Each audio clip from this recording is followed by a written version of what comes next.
அனைவருக்கும் வணக்கம். நம்ம வேலு அகாடமி யூடியூப் சேனலில் பொது தமிழ் தொடர்பான வீடியோ பதிவுகளை தொடர்ச்சியாக பதிவிட்டுட்டு வரோம். அதில் அறநூல்கள் அப்படின்ற கான்செப்டை நம்ம முடிக்க போகிறோம். அறநூல்களுக்கான வீடியோ பதிவை நம்ம பதிவிடக்கூடியதாக இருக்குது.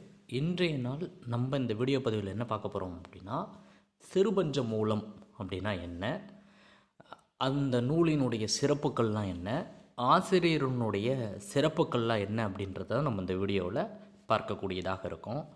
மறக்காமல் யாரும் ஸ்கிப் பண்ணாமல் தொடர்ச்சியாக பாருங்கள். பல தகவல்கள் உங்களுக்கு தரக்கூடியதாக இருக்கும்.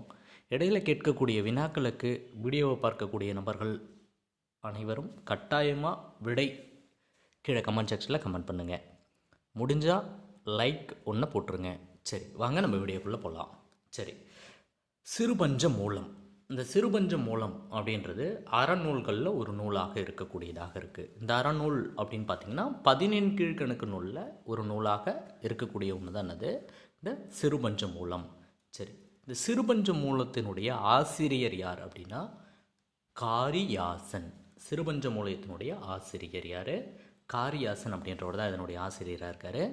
இதில் காரி அப்படின்றது தான் இயற்பெயராக இருக்குது. அப்போ இயற்பெயர்னது இந்த காரியாசனுடைய இயற்பெயர் என்ன அப்படின்னா காரி அப்படின்றதான் அதனுடைய இயற்பெயராக இருக்கக்கூடியதாக இருக்குது. ஓகேவா? சரி, ரைட்டு. அடுத்து ஆசான் என்பது என்னன்னா தொழிலின் அடிப்படையில் அமைந்த பெயர் அப்படின்னு சொல்கிறாங்க. அப்போ காரி ஆசான், காரி என்பது இயற்பெயராகவும் ஆசான் என்பது தொழிலின் அடிப்படையில் அமைந்த பெயராக இருக்குது அப்படின்னு சொல்லிட்டு சொல்லக்கூடியதாக இருக்குது. ஓகேங்களா? சரி, மூணாவதாக இருக்கிற பாயிண்ட் பார்ப்போமா. மதுரை தமிழ் ஆசிரியர் மாக்காயனாரின் மாணவன் அப்படின்னு சொல்லிட்டு சிறப்பாயிரம் சொல்லக்கூடியதாக இருக்குது.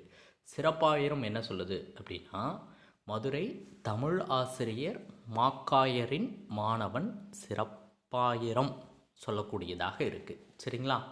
மாக்காரியாசன் அப்படின்னு சொல்லிட்டு நம்ம காரியாசன் பார்த்தோமா, இதில் மாக்காரியாசன் அப்படின்னு சொல்லிட்டு யார் சொல்கிறாங்க அப்படின்னா பாயிர செய்யுள் இவரை சிறப்பிக்கிறது. இப்போ பாயிர செய்யுள் இவரை என்ன பெயரில் சிறப்பிக்கிறது அப்படின்னு கேட்டால் மாக்காரியாசன் அப்படின்ற பெயரில் சிறப்பிக்கக்கூடியதாக இருக்குது. இவர் என்ன சமயத்தை சார்ந்தவர் அப்படின்னா சமண சமயத்தை சார்ந்தவர். என்ன சமயம்? சமண சமயத்தை சார்ந்தவராக இருக்கார். அது மட்டும் இல்லாமல் கணித மேதாவியரும் ஒரு சாலை மாணாக்கர். இந்த வினாவை நம்ம எதிர்பார்க்கலாம். கணித மேதாவியரும் ஒரு சாலை மாணாக்கராக இருக்கக்கூடியவர் தான் யார்? இந்த காரியாசன். சரி, இதில் இடையில நம்ம ஒரு கேள்வியை கேட்போம். முதுமொழி காஞ்சி அப்படின்ற ஒரு நூலை நம்ம அறநூல் முன்னாடி பார்த்துருப்போம். முதுமொழி காஞ்சியில் உள்ள அதிகாரங்கள் எத்தனை, மொத்த பாடல்களின் எண்ணிக்கை எவ்வளவு அப்படின்றத கீழே கமெண்ட் செக்ஷனில் மறக்காமல் கமெண்ட் பண்ணுங்கள். சரி, இப்போ நூலை பற்றி பார்ப்போமா. சிறுபஞ்ச மூலம் அப்படின்ற அந்த நூலினுடைய சிறப்பு பார்ப்போமா. இவ்வளோ நேரம் வரைக்கும் ஆசிரியருடைய சிறப்பை பார்த்தோமா, இப்போ நூலினுடைய சிறப்பு. சரி, வேறால் பெயர் பெற்ற ஒரு நூலாக இருக்கக்கூடியதாக இருக்குது. அப்போ சிறுபஞ்ச மூலம் என்றது என்னது? வேறால் பெயர் பெற்ற நூல். அப்போ ரொம்ப முக்கியமான கீவேர்டு என்ன? அது வேர் அப்படின்றது. கடவுள் வாழ்த்து பாடலோட 97 வெண்பாக்களை உடையது அப்படின்னு சொல்லிட்டு நமக்கு ஓல்டு புக்கில் கொடுத்துருக்காங்க. சரிங்களா? ஓல்டு புக்கில் 97 வெண்பாக்கள். நியூ புக்கில் என்ன பண்ணியிருக்காங்க சிறப்பு தமிழ் புத்தகத்தில் அப்படின்னு பார்த்தீங்கன்னா 102 பாடல்களை உடையது. எத்தனை பாடல்களை உடையது? 102 பாடல்களை உடையது. சரிங்களா? சார், நான் எது சார் ஆன்சராக எடுக்கிறது அப்படின்னு கேட்டிங்கன்னா கட்டாயமாக ஒன்று தான் ஆப்ஷனில் வைப்பாங்க, ஒன்று ஆப்ஷனில் வைக்க மாட்டாங்க. சரி, அடுத்து இதில் சிறு பஞ்ச மூலம் அப்படின்னு சொல்கிறோமா. இதில் பஞ்சம் அப்படின்றதனுடைய பொருள் என்ன அப்படின்னா 5. மூலம் என்பதனுடைய பொருள் என்ன? வேர். இப்போ சிறு பஞ்ச மூலம்னா என்னது? 5 வேர்களை உடையது, சிறிய 5 வேர்களை உடையது அப்படின்னு சொல்லிட்டு சொல்லக்கூடியது என்னது? சிறு பஞ்ச மூலம். சரி, இதில் ரொம்ப முக்கியமானது இந்த 5 வேர்கள் ரொம்ப முக்கியமான ஒன்று. இதிலேருந்து வினாக்களை நமக்கு எழுப்பியிருக்காங்க. அதனால் நம்ம என்ன பண்ணணும், எந்த விஷயங்களை ஆர்டர் வைஸும் மனப்பாடம் பண்ணிக்கணும், தெளிவாகவும் மனப்பாடம் பண்ணிக்கணும். கண்டங்கத்திரி, சிறு வழு துணை, சிறுமல்லி, பெருமல்லி, நெருஞ்சி. அப்போ கண்டங்கத்திரி, சிறுவழுதுணை, சிறுமல்லி, பெருமல்லி, நெருஞ்சி அப்படின்ற 5 வேர்களை கொண்டது தான் என்னது? சிறுபஞ்ச மூலம்.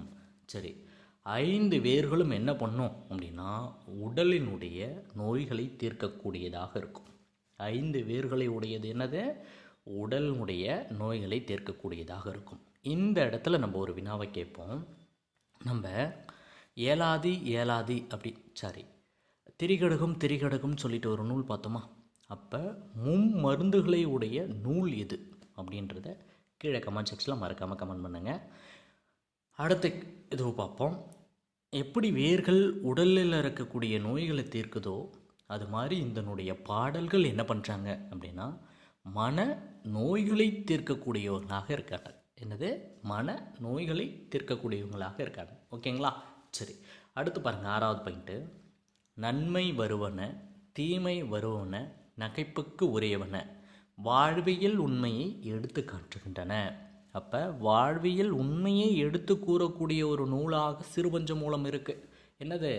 நன்மை வரக்கூடியதையும் சரி, தீமை வரக்கூடியதும் சரி, நகைப்புக்கு உரியவன அதாவது சிரிக்க வைக்கக்கூடியதற்கான ஒன்றும் சரி, இதை பற்றி சொல்லக்கூடிய ஒரு நூலாக இருக்கக்கூடியதாக இருக்குது. பெரும்பான்மையான பொது கருத்துக்களை சொல்லக்கூடியதாக இருக்குது. எல்லாருக்கும் பொதுவான கருத்துக்களை சொல்லக்கூடியதாக இருக்குது. சிறுபான்மையாக சமண அறக்கருத்துக்களை சொல்லக்கூடியதாக இருக்குது.